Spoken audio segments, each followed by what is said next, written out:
Kidd Kraddick in the morning. The Showbiz Top 5. Hey, this is Kellie Rasberry. I've got your Showbiz Top 5 for Wednesday. It is July the 15th. Renee Zellweger says she ate lots of buttery potatoes and drank practically gallons of milkshakes to gain weight when she had to play Bridget Jones, not once but twice. Well, now she's signed up for the role a third time, so she's ready to pack on the pounds again. This time the movie is actually going to not be based on a book, but a newspaper article written by the author of Bridget Jones' Diary, and it's going to face on a 40-ish Bridget who's desperate to have a child before time runs out. In other movie sequel news, Scream movie is coming back for Scream 4, and David Arquette, Courtney Cox Arquette, have said they will both be back for another edition. David said this movie is near and dear to his heart because that's where he met and fell in love with Courtney. MTV's general manager issued a statement basically saying they're thrilled that despite numerous death threats from Jonas Brothers fans, that Russell Brand is willing to risk his life to host the VMAs for a second year. And this year, they're moving the show back to New York City. It'll be at Radio City Music Hall live Sunday, September the 13th. I'm keeping my fingers crossed that the Kidd Kraddick show gets to go this year, but we'll see. They're also going to have Taylor Swift as the first announced performer, as well as this British band named Muse that's going to be making their American television debut. John Gosselin back in the U.S. after a vacation with his new 22-year-old girlfriend in the south of France. But the girlfriend, Haley Glassman, not with him when he landed in New York City.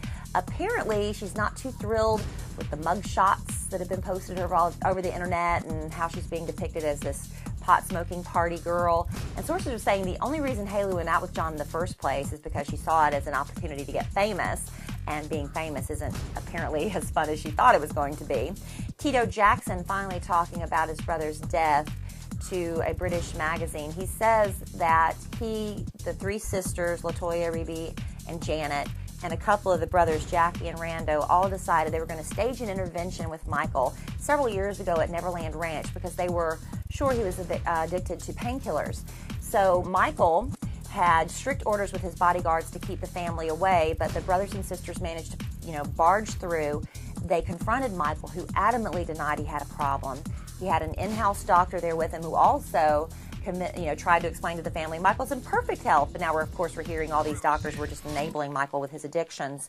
Now, Tito says that at the time they didn't believe Michael. They didn't believe what the doctor was saying, but they left.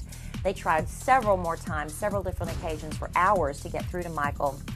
And finally, the people around him just closed off all communication and the family was out. More details coming out about Tony Romo and Jessica Simpson's breakup.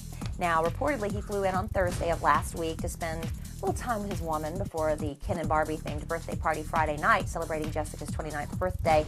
And they were lying around the house, and he picked up Jessica's cell phone, and she got real defensive about it. Give me that.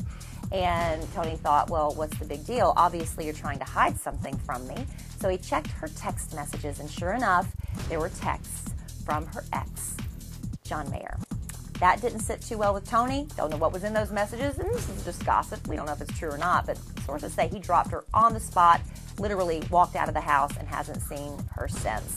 Now, Tony's been seen all over LA nightclubs since Friday night. Apparently, his buddy's trying to keep his mind off of Jessica and helping him blow off a little bit of steam before Cowboys training camp starts in just a couple weeks, I believe. That's your Showbiz Top 5 for Wednesday.